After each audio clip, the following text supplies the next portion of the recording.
After recently checking out Escaped Chasm, I've been having this growing interest in RPG Maker games in general.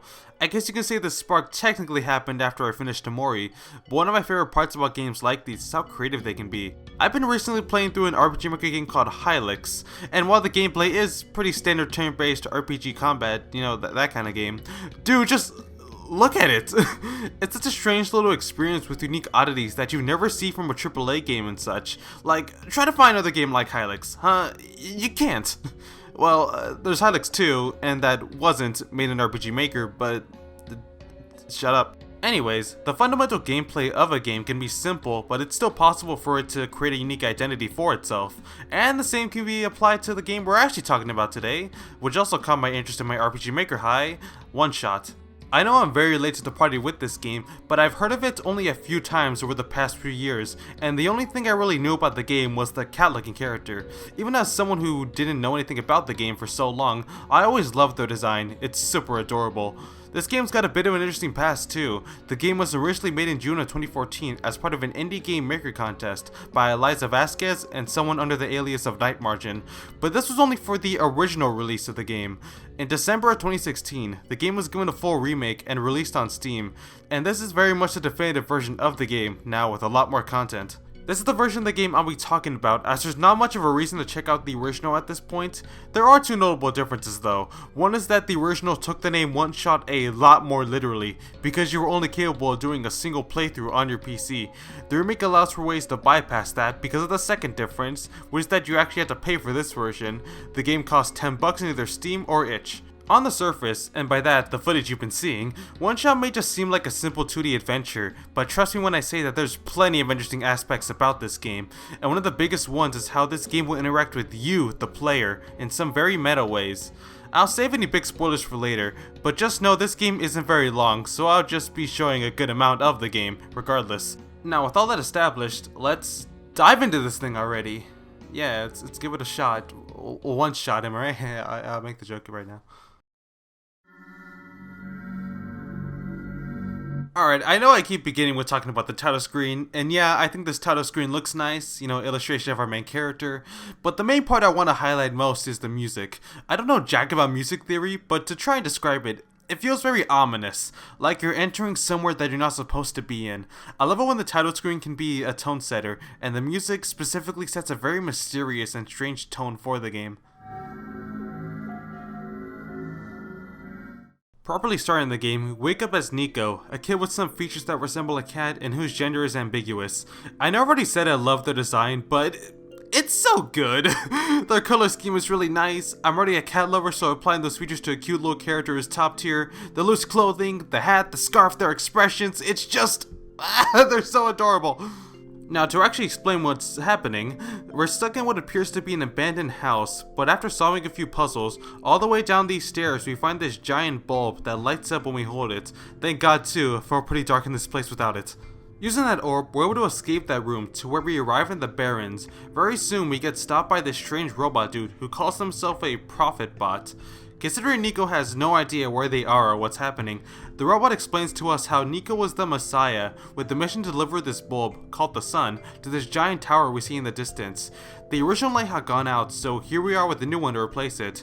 And just like that, we've been given our objective: get to the center of this world and restore the light with the hope that fulfilling this mission will be able to bring Nico back home. Now as for how you do that, well, this is an adventure game all about exploration and puzzle solving. The puzzles will come into play with how you can elect to use items. In standard adventure game style, you're able to combine items together when logically appropriate, and use them on the environment around you. This could be putting this metal bar you found under a crusher to bend it, so you can use it as a crowbar to open the sealed box, or combining a bunch of items together you scraped up to make a new elevator button. There will also be puzzles that are simply just you interacting with some device, or just objects around you, without the use of items, like pushing all these sheep to the right spots, or getting the right color combination on this machine, using trial and error from how you'll be told how many lights you have right. I did get a good amount of satisfaction from solving the puzzles in this game. It's very good with nudging you in the right direction, when you're trying to do something that's close to the solution, but you may be skipping a step. The most unique type of puzzles in this game, though, are without a doubt the ones that you solve outside of the game. This is one of the main ways the game breaks the fourth wall. You're given some sort of direction from the game, typically from these computers that talk to whoever's playing the game, and then it's up to you to do something very unconventional.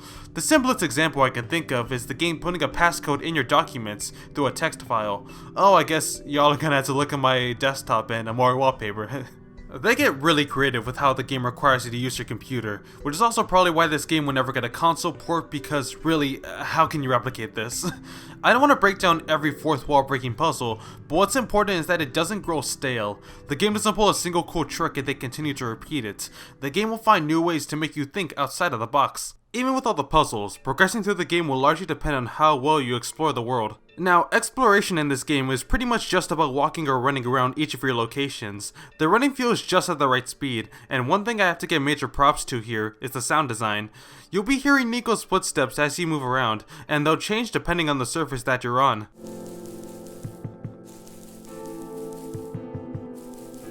I know this may not sound like a big deal, but considering a lot of your time with this game is spent navigating Nico, it's nice to have good audible feedback when doing so. You have a fast travel option that will warp you to different locations you've been to for the area that you're in.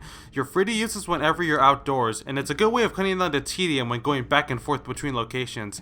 It's only something I ever use once I start becoming properly familiar with the entire area, but it gets more useful as the game goes on, since the areas will start to become larger and more complex.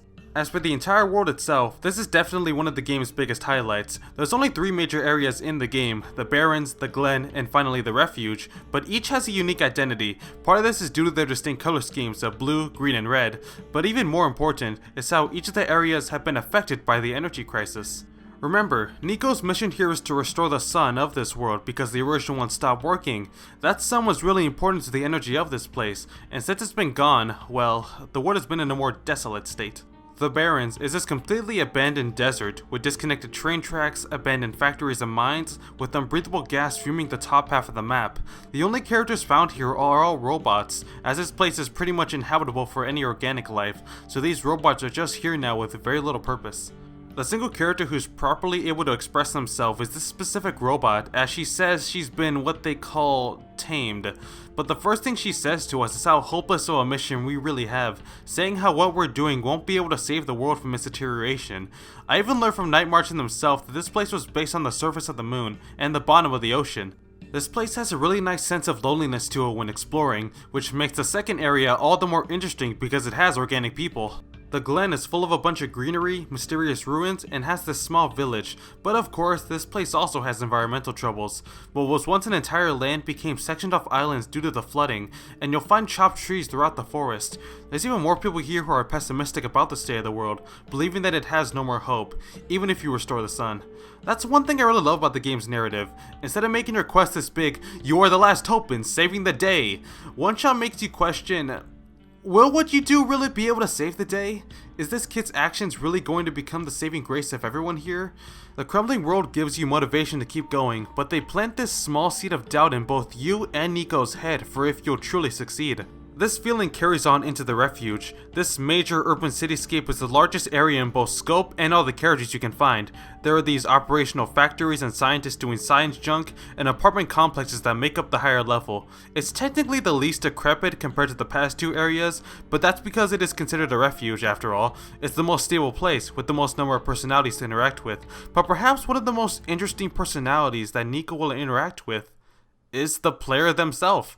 This happens very early on, but the player is established to be a sort of god of this world who has a link to Nico, and you're able to communicate with them. This is done through some dialogue options that will have you directly talk with Nico and have legitimate character conversations. Nico will even refer to you as a character when talking to others. The game will find a way to get your name from your computer, but you're still free to change it. This is both absolutely brilliant and adorable. It adds more context as to why Nico will often be saying things out loud when examining objects and thinking of what to do because, well, they're confining with you, the player.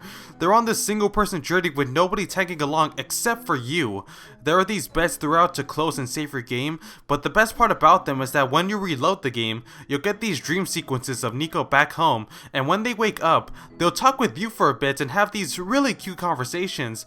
Like Nico's saying my name. That's me, Eric. They're talking to me and I'm Nico's buddy. Oh my god, this is the greatest thing ever. The game really makes you feel like a chaperone for Nico to make sure they're safe. There's also a bunch of silly interactions you can have with Nico, like making them do a robot impression or making them ride on the Roomba. Now this is gaming right here. This all makes Nico a very lovable character. They're a very kind-hearted and innocent kid who just wants to go home but is still kind and willing to help those around them. The characters that you come across may only be limited to the areas that you meet them, but there's a number of them that I do latch onto. Regardless of the character though, they all have fantastic designs. It's especially really fun how a number of characters have heads that are more object-like, such as this plant grower whose head is a potted plant, or a person with a dice for a head. Even if the character doesn't have much screen time or involvement, you'll likely at least remember them for their appealing look. The first really notable personality is the robot mentioned before, Silver. She gives some good conversations that help flesh out the world early on, and it's nice learning more about her from her creator. I really gravitated to the siblings in the Glen, Alula and Calamus. Alula is the young and energized kid with a lot of spirits, while Calamus is her protective older brother. It's a little bit somber seeing them in their run-down living space, especially with the mentions of the fact that their parents passed away, and they go visit their grave whenever they have access to a boat. Even so, they're very grateful and kind to Nico since they rescue Alula from the ruins, letting Nico visit where they live and offering to help Nico to continue on with their journey. They are probably my favorite side characters in the game. Interacting with them is very wholesome and charming, which made it a bit sad saying goodbye to them so quickly to continue on. I think wholesome and charming is a very good way of describing the writing of this game. There's no overly cynical or overly mocking humor, it just feels very cozy and heartfelt to watch conversations unfold. This may not always lead to a bunch of big laugh out loud moments, but it will leave you with a very warm feeling. I think one of my favorite scenes in the game is when you bring Nico back to the cafe so they can eat pancakes, since they're hungry. The cafe worker named Ling gives it to us for free even when we offer to work for it. We get this really nice chat between Nico and Ling where Nico gets to be this joyful kid, eating away at their favorite food. But this reminds them that they're home again and how much they miss it. This then leads to Nico spilling away at their concerns and stresses that have been bottling up, sharing those same concerns that the player grows and how meaningful their goal actually is. But Ling is able to calm Nico down and provide a bit of comfort in a very genuine way. It does believably feel like a young adult doing his best to help comfort a kid who's been going through a lot. You didn't interact much with this character beforehand, but a meaningful connection is already established with them through just this scene. It's stuff like this that OneShot is really good at. The journey you go on with Nico lets you grow this lovable connection not only to who you control, but both to the environments and characters you come across. The music helps with that as well. I really enjoy many of the tracks in this game. There are some that I kind of forget about, but that's heavily outweighed by the number of tracks that I did really love, and they all generally did a good job at enhancing the atmosphere. They have this feeling of wonder to them, which is fitting considering the game's emphasis on exploration. I'd say the OST has a balance of being really catchy, while also matching well with the narrative the game is telling. And with that, it's time to dive deeper into that narrative, which means getting into really big spoilers, so skip here if you want to avoid them. I know I've already gone in depth into the game, but there's still a number of really cool surprises saved for you by the end that are still worth saving for yourself. So yeah, let's get into them. So once we are inside the tower, this is when the fourth wall breaking becomes used to explore the story. The game tries to pull the "is it really over" moment, but to progress, you have to open up this new program that you then use in conjunction with the game itself to help guide you through a series of rooms, all the while being given lore about what's really going on. The letters talk about a being called the Entity, which is implied to be all those pop-up messages you receive throughout the game. This message is supposedly from this author that many of the citizens of the refuge talk about, and states how the Entity will try to make us shatter the sun, which would cause this world to be destroyed. However, we then come to the realization that shattering the sun is the only way to take Nico back home, for as long as the sun remains, Nico remains stuck here. This then comes to an interesting moment where we the player know this, but now we have to tell Nico ourselves. It's then that we're given a choice, either shatter the sun to bring Nico home, or restore it and leave Nico stuck here. I chose to restore the sun, where we see so many people in awe at the returned sun, but it's unclear what happened to Nico. Opening up the game again just gives us this screen of the bedroom we started in. This could be the end of the game right here, but if we go into the game files and remove the save data, we unlock the game's second route. You'll immediately notice differences when you start the game up again. Nico calls out your name when they wake up this time, almost like they have vague memories of what happened in the first playthrough. We have this journal in our inventory, and the first puzzle of the game requires us to look at these new letters that detail a different ending we can give these characters. Now you can just replay the entire game again, but with some differences that are aware this is not your first playthrough, but to continue the story, we go back to these mines with a path that was inaccessible to us in the first time through, using the journal we started with to make a minecart appear out of thin air. This route was actually an update to the game a few months after the Steam release, and is now known as the Solstice route. I legit only knew this after I finished the game. It felt like something that was in there from the start, which I'll take that as a good thing actually. From here, the game is much more linear with how you progress through the areas, but it does lead to the story getting way more complex. And here, Nico properly remembers what happened in the first route. This robot here reveals to Nico that this world is a program called the World Machine, which runs on our computer. The existence of both the world and all the people in it are quite literally based on your actions of opening and closing the game. While Nico is considered a legitimate person, everyone else here is all fake and tied to the limitations of essentially being NPCs in a game that resets every time we start a new playthrough, with Nico being brought back into this reality each time we do that. We're told for the time being just to progress how we normally did, but going over here has made the entity, aka the AI that operates this universe, pretty upset. You may have seen these squares pop up throughout the game. They're basically showing how distorted each place has become, but they become a major hazard now, as the entity is now throwing them everywhere at a rapid pace. As we continue this route, the world just gets worse and worse so much faster than before, and some of the characters that we meet unfortunately get caught up in that destruction. You'll revisit many of the characters that you saw before, but under this new context of you and Nico knowing who they are, but Nico's a completely new person to them. There's a new character for each of the three areas, who are really important to the plot, as they're all aware of the World Machine. I already mentioned the robot named Prototype, but you also meet Cedric and Rue. This is where some more engaging conversations will occur, and we learn that this world has been created after a previous one ended. It was created by the author as a bunch of code that awaited to be booted up by someone like us who started the game. It takes a bit to wrap your head around how all this works, but trust me, it does click together eventually. You know, I could try to break down every little nitty gritty about the world itself and how it all logically fits together, but at that point you're better off just playing the game yourself, and if you already played the game then you probably understand this already. This all leads up to the true ending where we confront the entity ourselves, deep inside the tower, taking the form of Nico's reflection, where we fully understand the character of the entity. They're not really a robotic AI that follow their given code, but they talk like a legitimate person, and are distraught over how much of a mess the program has become. While it may have seemed like the entity's actions were aggressive or antagonistic, their goal was really just to protect Nico, because it's part of their programming to never harm a living person. The reason they wanted us to shatter the sun was to rescue Nico from this world. The reason they're upset with us, the player, is that we technically brought Nico back by playing the game again, and all these squares becoming so rampant was due to the entity's panic at you taking Nico down this new path, sensing their distraught from learning this is all fake. By Nico talking deeply to the entity, we're able to come to a solution where even though the code for the original ending is gone, the entity can go outside the original code because they are tamed, and Nico just had to convince the entity of such. You'll hear this word all throughout the game, but you only know what it means near the end. Taming specifically applies to robots. While they're limited to the restrictions of their code, if a person establishes a strong emotional connection with the robot, that robot will begin to start feeling like a real being, to where they can now think and react like a real person outside of their code. Now while this literally refers to robots in the game, I feel that taming is more of a metaphor for growing a connection to the game itself. Think about it. Growing connected to a bunch of code, making it feel real, that can directly apply to the player and the game. Getting emotionally attached to Nico, caring about the characters and the world they live in, forming a bond with the game itself, that's what I feel taming really refers to. You could even see this a bit in Nico during this route. They continue to question their goals even when everything is all fake, confused as to why they find themselves wanting to help everyone, even though they aren't actually real. But this all builds up to Nico having a newfound determination to save this world.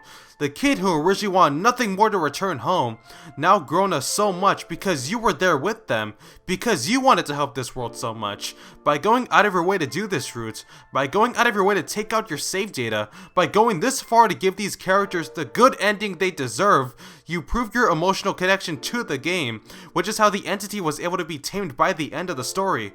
It's the theme of fiction being able to mean something personal, but OneShot easily delivers it in one of my favorite ways due to its fourth wall breaking interactivity and clever parallels the game is full of.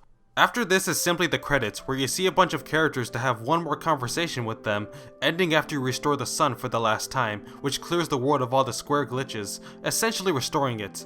This takes you back to the first room again, but now Nico is there, with the door leading back out to their home.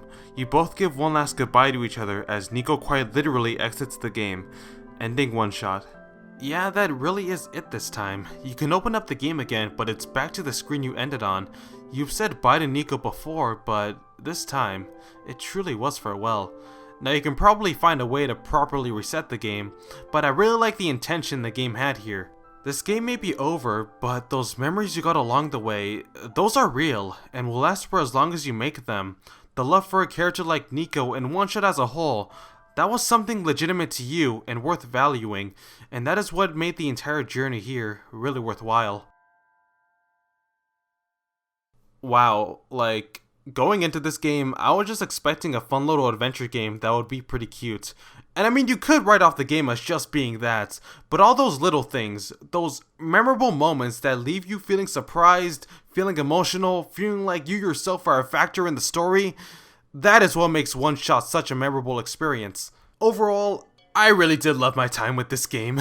This is certainly a game that I'm going to look back on and continue to appreciate over the years. The art and music are absolutely delightful, the puzzles can be really satisfying, and the fourth wall breaking and meta story with really lovable characters make this a very easy game to recommend. I know not everyone may be into a puzzle adventure game like this. Maybe you're used to more action-packed games with combat, health systems, and actual obstacles that can cause failure. But I don't think this game really needed anything like that. Not every game needs to feel very video gamey in that sort of way. I think the creators understood that and did what they knew would work to make this game so lovely. If you're curious about the playtime, it took me about 7 hours to complete. It's about the right length for this kind of game, and for the experience it brought me, I'd say it's no doubt worth the $10 it asked for. The game is available on Steam as well as itch, and links to both will be in the description below. I may have been very late to this game, but I doubt that really took anything away from my enjoyment. I'm just glad to finally have given this game a shot. There really are so many engaging and unique games that I feel like I missed out on over the years. You know, just because a game is no longer the fresh new thing, doesn't mean that it's no longer worth the attention. Looking forward to and playing new games can be very exciting, but I've slowly become more interested in exploring that sea of games that currently exist now, that may not still be talked about. Basically, this is all just an elaborate way of saying, play OneShot. If you've made it to the end of this video, thank you for watching. I did not expect this video to be as big as it was, but I guess it just ended up having a lot to talk about. If you like the kind of videos I've got here where I geek out about whatever I'm into, subscribing would be very appreciated. And with that, I'm going to head off now, so you have yourself a good day.